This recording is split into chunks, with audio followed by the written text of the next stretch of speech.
Well, good morning. It's Friday, and tonight we celebrate Shabbat, and tomorrow we celebrate Passover. That's a doubleheader by anybody's scorecard. Doubleheader with Shabbat and with Passover.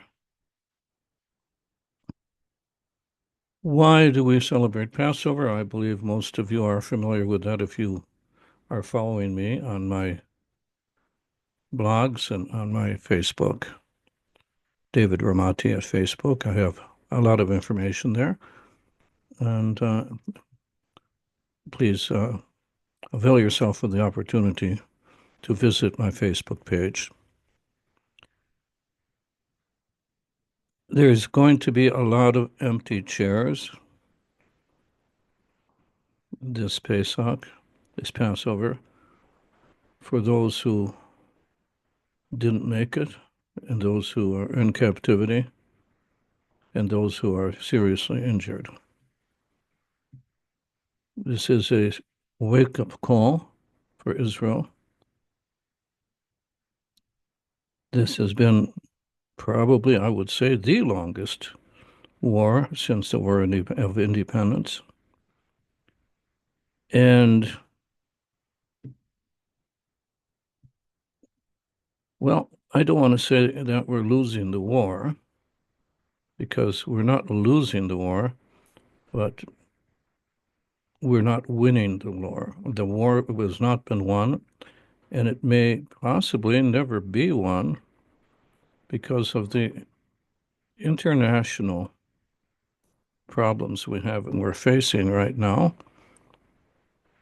And that's sort of like too many cooks spoil the broth. You try and you try and you try, and whenever you try to put pressure on the terrorist group, and these are not anything other than terrorists. They're not militants. Militants. Militants don't do what they did.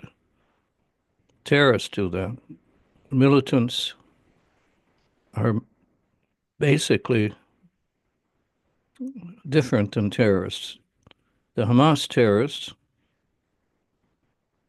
placed live babies in microwave ovens, raped their mothers while they're in the presence of the baby screams, made the husbands watch, and then they killed the mothers and the husbands and stole their bodies.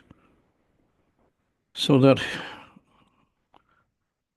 we have to give them terrorist murderers in our jails with blood on their hands in order to get the bodies back.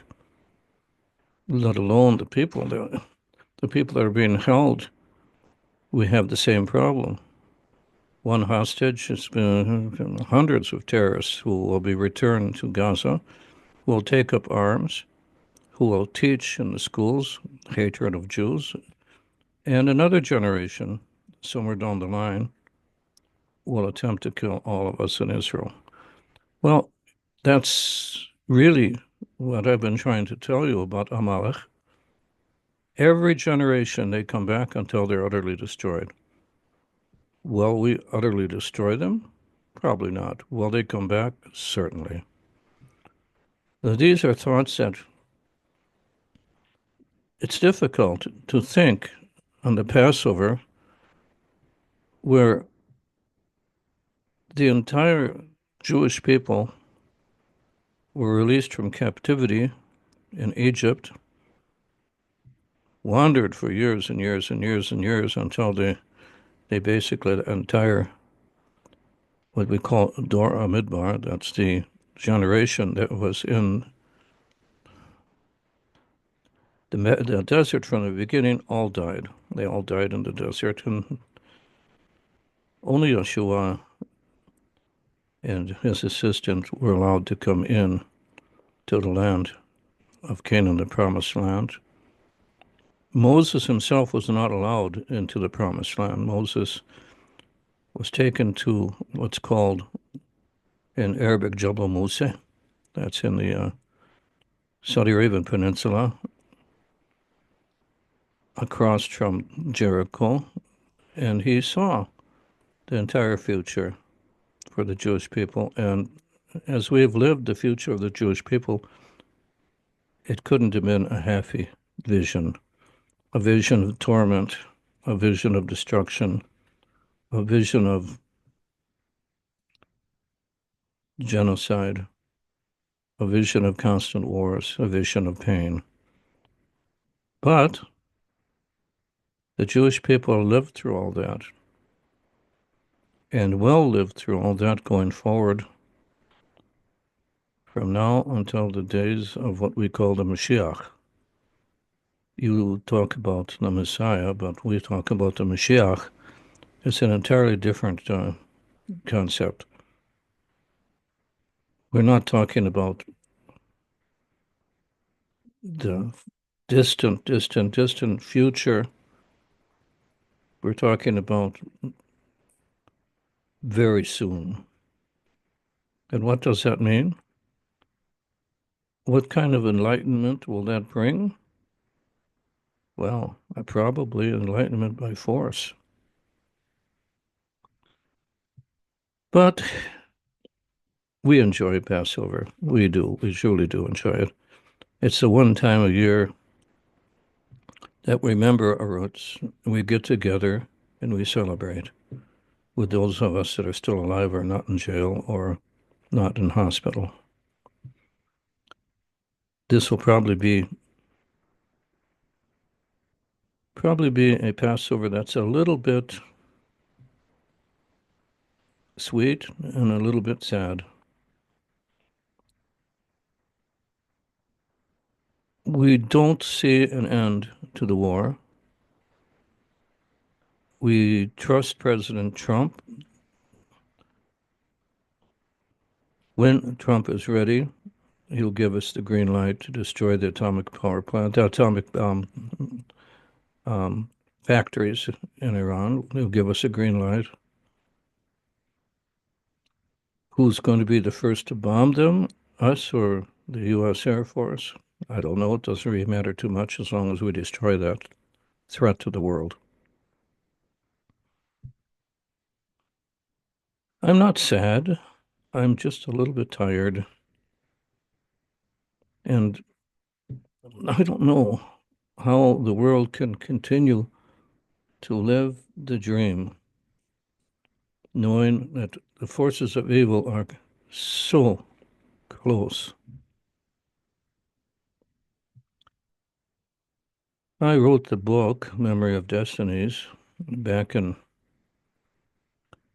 1968, 69, fresh back from the hell of Vietnam.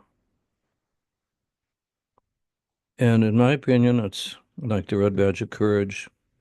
In my opinion, it's like all of the books that were written by veterans about their experiences when their experiences were still hot, all quiet on the Western Front. Well, the author may not have been there. He certainly interviewed those that were. And if you don't publish, and this is my message to all you unpublished authors. If you don't publish, then what you want to publish will soon be forgotten. First-hand view of what it was like to come back from Vietnam will be forgotten. I put it on Facebook. I put it on Kindle, Amazon. Some of you have purchased the book. Hold on to it. It might be an heirloom someday worth a lot of money. Others of you, frankly, don't give a shit. You will not buy it. You will not purchase it because it's irrelevant. It's irrelevant to you. What happened then was like Stone Age. It's important to historians. It's important to those of you who have a yearning to have first-hand history books in your home so that you can actually get to feel what it was like. So those of you who have history in your heart, please purchase a book. The book is available on Amazon at the lowest possible price. By that I mean the lowest possible price, just the printing price. My commissions on the book are 13 cents, 60 cents, 35 cents. I didn't publish the book to make money. I published the book because my generation, including me, are approaching the end of our lives. And it was time to publish eyewitness account of what happened from the eyes not of the politicians, but from the eyes of the grunt. The grunt in the trenches, the grunt in the foxholes, the grunt in the jungles. I encourage you all to buy the book, set it aside for future generations. And maybe